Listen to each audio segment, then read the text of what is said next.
Itu yang pertama. Yang kedua, kalau saudara dan saya sudah mengalami kasih Yesus, jangan sampai kita hanya memikirkan diri kita sendiri. Nada maksudnya? Yesus dan murid-murid rela mempertaruhkan nyawanya demi pemulihan, demi kesembuhan, demi kelepasan dari orang gerasa ini. Mereka rela berkorban. Kenapa pada kesempatan ini kami mengajak Bapak Ibu Saudara untuk menyanyikan pujian mengasihi lebih sungguh. Tuhan lebih dulu mengasihi kita. Mari kita mengasihi lebih sungguh. Inilah yang diperhatikan oleh Yesus dan murid-murid, sehingga mereka berani mempertaruhkan nyawa menghadapi tantangan untuk bertemu dengan orang gerasa. Karena mereka mau menjadi berkat, menunjukkan kasih kepada orang gerasa. Mengampuni lebih sungguh. Melayani lebih sungguh. Inilah ciri khas kehidupan kekristenan. Kenapa kita mengasihi lebih sungguh? Karena Allah dalam Kristus Yesus telah terlebih dahulu mengasihi kita. Kenapa kita harus mengampuni lebih sungguh? Karena Allah dalam Kristus Yesus telah mengampuni kita. Kenapa kita harus melayani? Karena Allah dalam Kristus Yesus berkata, aku datang bukan untuk dilayani, tapi untuk melayani dan menyerahkan nyawaku menjadi tebusan bagi banyak orang. Itu Alkitabiah sekali lagu itu.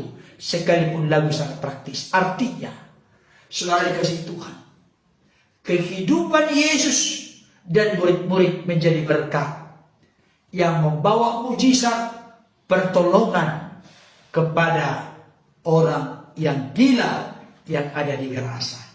Artinya Bapak Ibu Saudara, jangan kita ini dalam konteks hitungan matematika. Jangan kita hanya pintar berkali-kali. Jangan hanya pintar berbagi-bagi. Bagi-bagi bagus ya. Jangan pintar kurang-kurang. Jangan pintar apalagi tambah-tambah. Tapi kita juga harus pintar bagi-bagi. Nangka maksudnya? Yesus berbagi.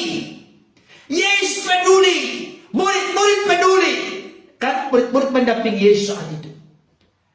Inilah ciri khas kehidupan kekristenan. Saya mau sampaikan. Tolong Bapak Ibu Saudara, Yesus pernah bersabda dalam khotbah akhir zaman di Matius 24, Matius 25. Di sana dikatakan salah satu ayat, dengan bertambahnya kedurhakaan, maka kasih kebanyakan orang menjadi dingin. Waduh, dengarkan Bapak Ibu Saudara. Yesus menyampaikan itu enggak meleset. Kenapa saya katakan gak meleset? Begitu tepat dalam kondisi sekarang. Dengarkan baik. Dengan bertambahnya kedurhakaan.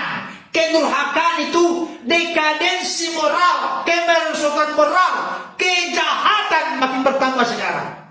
Kasih kebanyakan orang. Perhatikan baik. Kasih kebanyakan orang. Bukan kasih sedikit orang. Bukan kasih segelintir orang. Tidak. Kasih kebanyakan orang akan menjadi dingin. Kalau dikatakan kasih kebanyakan orang menjadi dingin, apakah Bapak Ibu Saudara termasuk kasih kebanyakan orang menjadi dingin? Kebanyakan orang itu termasuk kita di sana. Saya berdoa pada saat ini, janganlah termasuk kasih keluargamu, kasih keluargaku, kasih suamimu, kasih istrimu, kasih anak-anakmu, kasih keluarga kita, anggota keluarga kita. Janganlah menjadi dingin. Biarlah kasih kita tetap menjadi kasih yang bergelora, kasih yang berkobar, kasih yang hangat. Jangan menjadi kasih yang hambar. Jangan menjadi kasih yang tawar. Jangan Bapak Ibu Saudara. Sayur tanpa garam tidak ada rasanya. Jangan sampai kita kasih, hidup tanpa kasih ibarat sayur tanpa garam. Jangan Bapak Ibu Saudara.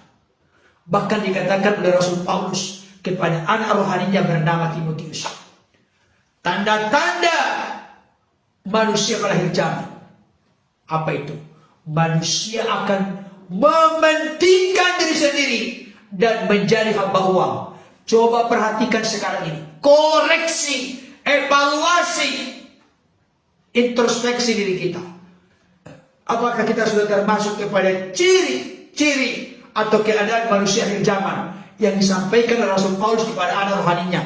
2 Timotius 3 ayat 1 sampai 8. Apakah kita ada di sana? Yang pertama disebut, manusia akan mencintai dirinya sendiri.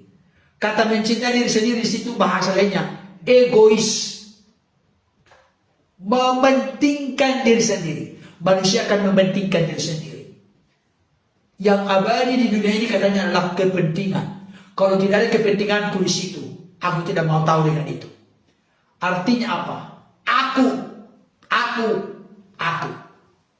Padahal firman Tuhan berkata, adapun hidupku ini bukannya aku lagi. Kalau ada orang Kristen hidupnya hanya aku, ego. Saya mau kasih tahu, itu tidak seperti yang Tuhan firmankan. Karena Rasul Paulus berkata dalam Galatia 2 ayat 19b sampai 20, sampai di gua menjadi lagu.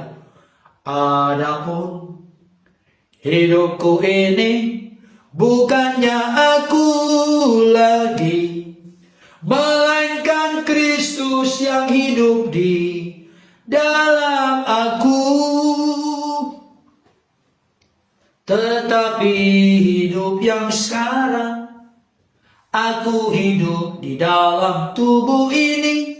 Aku hidup di dalam iman kepada Anak Allah yang mengasihi aku dan yang menyerahkan dirinya karena aku.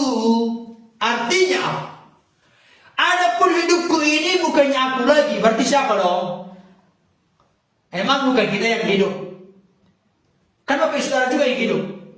Maksud Rasul Paulus, adapun hidupku ini bukan lagi keegoanku, bukan lagi keakuanku, bukan lagi egois, bukan lagi mementingkan diri sendiri.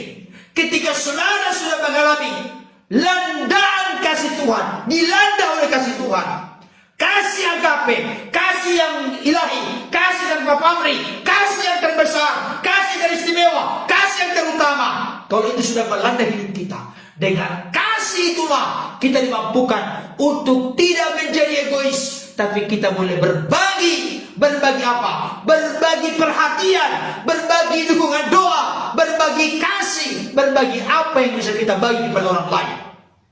Karena itulah ciri khas dari kehidupan kekristenan. Itulah yang diperankan oleh Yesus. Kasihnya besar kepada kita. Dan jangan lupa, ketika nanti orang gerasa ini, dengarkan baik, ketika orang gerasa ini nanti sembuh, orang gerasa ini berkata begini, aku mau ikut dengan engkau, Guru, Tuhan. Tapi Yesus berkata, jangan, engkau tidak boleh ikut dengan aku.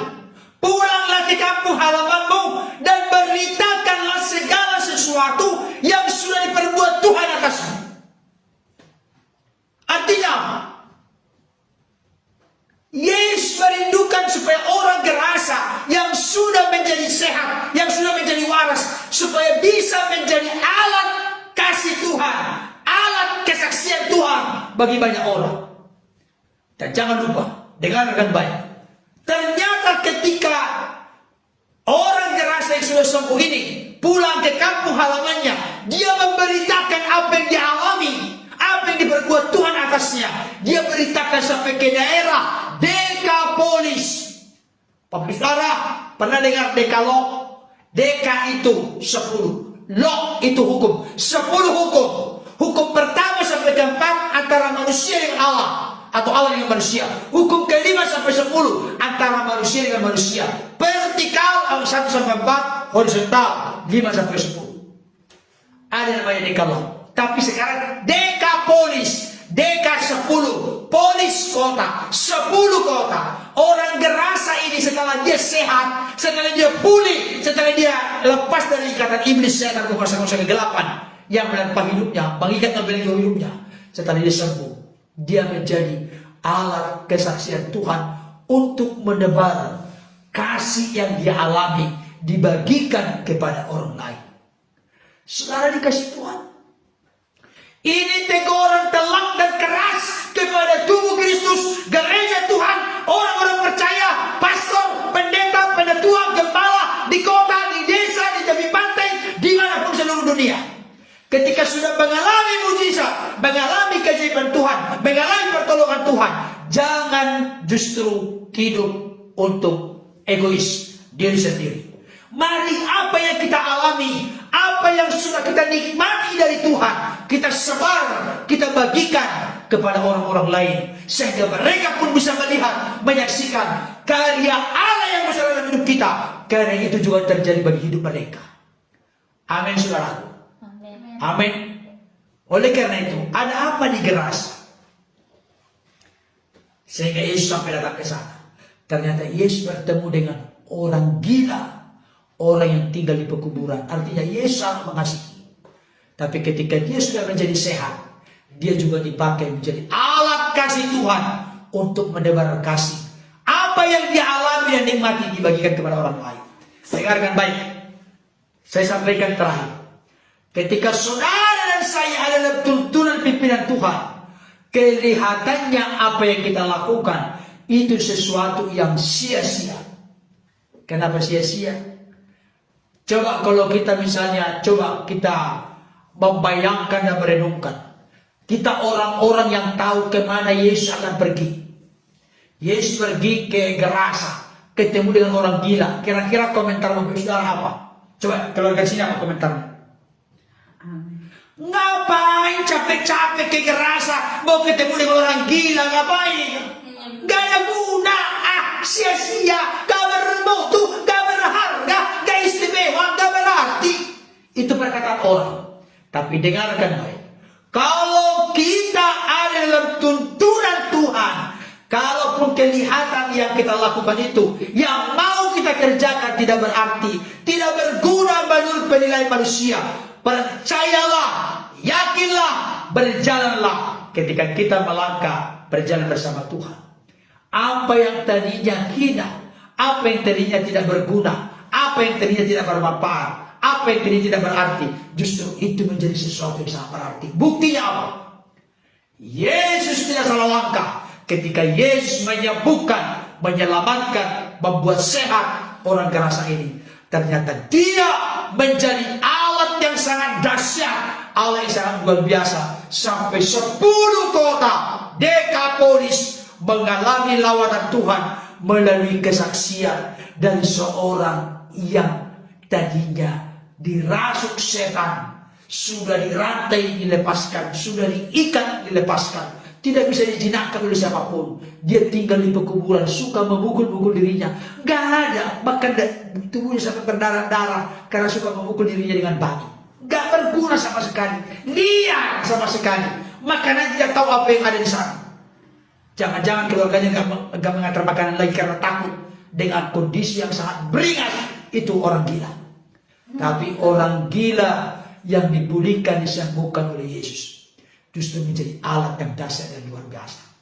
Inilah cara-cara yang ajaib, cara-cara yang akbar, cara-cara yang besar yang dilakukan oleh Allah dalam Kristus. Apa yang tidak mungkin menjadi mungkin, apa yang tidak berguna menjadi berguna. Karena apa? Karena kuasa Allah yang menjungkir balikan semua situasi itu. Karena tidak ada perkara yang mustahil bagi Tuhan Yesus. Amin.